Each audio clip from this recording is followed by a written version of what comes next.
നമസ്കാരം. കേരളത്തിൽ യഥാർത്ഥ പ്രതിപക്ഷമായി വർത്തിക്കുന്നത് ഇപ്പോൾ അഖിൽ മാരാരാണ് എന്നുള്ളതാണ് ജനങ്ങളുടെ ഇടയിൽ നിന്നുള്ള ഒരു സംസാരം. സർക്കാർ കാണിക്കുന്ന സകല കൊള്ളരുതായ്മകളും കണക്കുകളും രേഖകളും ചൂണ്ടിക്കാണിച്ച് നിരത്തി പൊതുസമൂഹത്തിന് മുമ്പിൽ കൃത്യമായി തന്നെ സർക്കാരിൻ്റെ അപജയങ്ങൾ തുറന്നു കാണിക്കുന്നത് ഇപ്പോൾ അഖിൽമാരാണ്. പ്രതിപക്ഷത്തിൻ്റെ ജോലി അഖിൽമാരാർ ഏറ്റെടുത്തിരിക്കുന്നു എന്ന് വേണം ഇതിലൂടെ മനസ്സിലാക്കാൻ. മുഖ്യമന്ത്രിയുടെ ദുരിതാശ്വാസ നിധിയെക്കുറിച്ച് തനിക്ക് ചില സംശയങ്ങളുണ്ട് എന്ന് പറഞ്ഞുകൊണ്ടാണ് അഖിൽ മാരാർ തൻ്റെ വിവാദത്തിന് തിരികൊളുത്തിയത്. ഇതുകൊണ്ട് തന്നെ അഖിൽ മാരാറിനെതിരെ 2 കേസുകളാണ് മുഖ്യമന്ത്രിയും ആഭ്യന്തര വകുപ്പും എടുത്തിരിക്കുന്നത് എന്നുകൂടി നാം അറിയുന്നു. മുഖ്യമന്ത്രിയുടെ ദുരിതാശ്വാസ നിധിയിൽ നിന്നും വകമാറ്റി ചിലവഴിച്ചു, അതുകൊണ്ട് ആ ദുരിതാശ്വാസ നിധിയിലേക്ക് ഇനി താൻ പണം നിക്ഷേപിക്കുന്നില്ല അല്ലെങ്കിൽ സംഭാവന നൽകുന്നില്ല എന്നാണ് അഖിൽ മാരാർ പറഞ്ഞത്.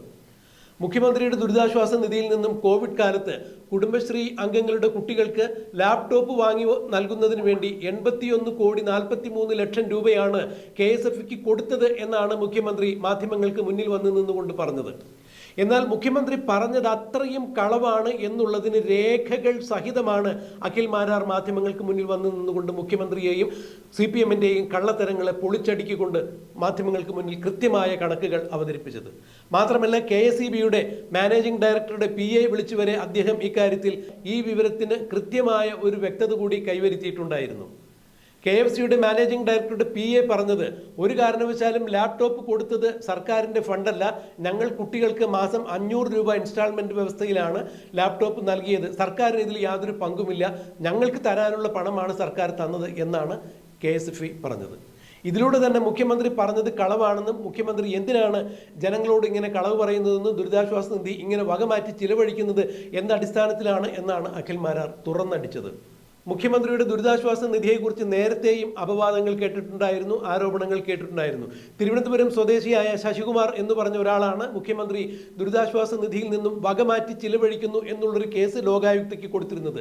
പിന്നീട് ലോകായുക്ത ആ കേസിൽ മുഖ്യമന്ത്രിക്ക് അനുകൂലമായി ഒരു വിധി പ്രഖ്യാപിച്ചെങ്കിലും ഈ വിഷയത്തിൽ ശശികുമാർ ഇപ്പോൾ ഹൈക്കോടതിയിൽ ഹർജിയുമായി പോയിരിക്കുന്നു എന്നാണ് അറിയാൻ സാധിക്കുന്നത്.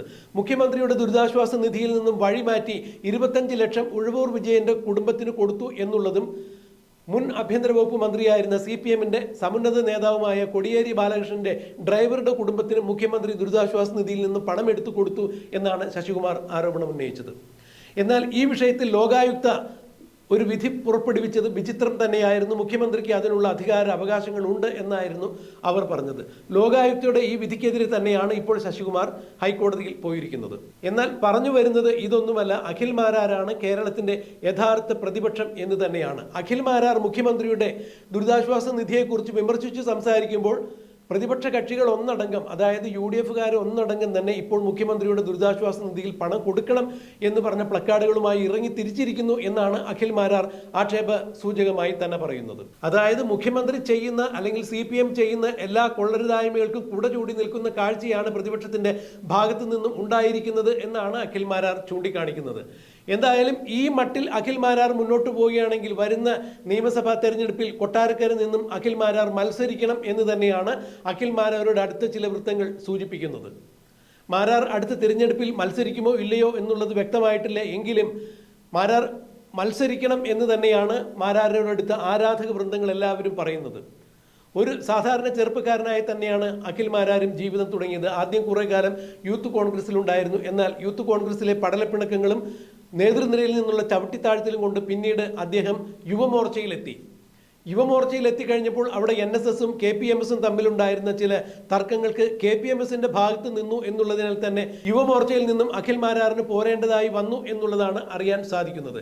എന്നാൽ വരുന്ന തെരഞ്ഞെടുപ്പിൽ നിയമസഭയിലേക്ക് കൊട്ടാരക്കരയിൽ നിന്ന് മത്സരിപ്പിക്കുവാൻ വേണ്ടി അഖിൽ മാരാറിനെ BJPയും UDFും സമീപിച്ചിട്ടുണ്ട് എന്നുള്ളതാണ് അറിയാൻ സാധിക്കുന്നത്. അങ്ങനെയെങ്കിൽ അഖിൽ മാരാർ കൊട്ടാരക്കരയിൽ നിന്ന് നിയമസഭയിലേക്ക് മത്സരിക്കുകയാണെങ്കിൽ തീർച്ചയായും KN ബാലഗോപാൽ എന്ന ധനകാര്യമന്ത്രിയുടെ കാര്യം ആകെ അവതാളത്തിലാകും. ഇനിയും ധനകാര്യ വകുപ്പ് മന്ത്രി ബാലഗോപാൽ അവിടെ നിന്ന് മത്സരിക്കുകയാണെങ്കിൽ ബാലഗോപാലിന്റെ കാര്യം കട്ടപ്പുകയായിരിക്കും എന്ന് തന്നെയാണ് രാഷ്ട്രീയ നിരീക്ഷകർ ചൂണ്ടിക്കാണിക്കുന്നത്. ഒരു സാധാരണക്കാരനായി ജീവിതം ആരംഭിച്ച അഖിൽ മാരാർ നിരവധി പ്രസ്ഥാനങ്ങൾ ചെയ്യുകയുണ്ടായി, നിരവധി ബിസിനസ്സുകൾ ചെയ്യുകയുണ്ടായി. എന്നാൽ അവയിൽ ഒന്നിലും തന്നെ പച്ചപിടിക്കാൻ സാധിച്ചില്ല. പിന്നീട് അദ്ദേഹം സ്വന്തമായി തിരക്കഥ എഴുതി ഒരു സിനിമ സംവിധാനം ചെയ്തു. ഒരു താത്വിക അവലോകനം എന്ന് പറഞ്ഞ ഈ സിനിമ കേരളത്തിലെ ഒട്ടുമിക്ക രാഷ്ട്രീയ നേതാക്കളെയും രാഷ്ട്രീയ പ്രസ്ഥാനത്തേക്കും കളിയാക്കിക്കൊണ്ട് തന്നെ ചിത്രീകരിച്ച ഒരു സിനിമയായിരുന്നു. പിന്നീടാണ് അഖിൽ മാരാർ ബിഗ് ബോസിലെത്തുന്നതും അതിൽ വിജയിയാകുന്നതും. ഇപ്പോൾ അഖിൽ മാരാർ ഭേദപ്പെട്ട ഒരു ജീവിത നിലവാരത്തിലേക്ക് വരുന്നു. അദ്ദേഹത്തിന് യൂട്യൂബിൽ നിന്നും വരുമാനമുണ്ട്, അത്യാവശ്യം അദ്ദേഹത്തിന് പ്രോഗ്രാമുകളുണ്ട്, ഒരു സെലിബ്രിറ്റി എന്ന രീതിയിൽ പല ഉദ്ഘാടനങ്ങൾക്കും അദ്ദേഹം പോകുന്നു, സിനിമ സംവിധാനത്തിലേക്ക് തിരിഞ്ഞിരിക്കുന്നു. എന്തായാലും ഇതൊക്കെ അഖിൽ മാരാറിൻ്റെ പ്ലസ് പോയിന്റുകളാണെന്നുണ്ടെങ്കിലും ഇവിടെ കേരളത്തിൽ നടക്കുന്ന അനീതികൾക്കും അക്രമങ്ങൾക്കുമെതിരെ കൃത്യമായി പ്രതികരിക്കുന്ന യുവതയുടെ പ്രതീകം എന്ന രീതിയിൽ തന്നെ ഇപ്പോൾ ചെറുപ്പക്കാരും അനിൽ മാരാറിനെ കണ്ടിരിക്കുന്നു. അതുകൊണ്ട് തന്നെ മുഖ്യമന്ത്രിയെയും മുഖ്യമന്ത്രിയുടെ കെടുകാര്യസ്ഥതയും തുറന്നു കാണിക്കുവാൻ പ്രതിപക്ഷത്തിലുപരിയായി അഖിൽ മാരാറിന് സാധിക്കുന്നു.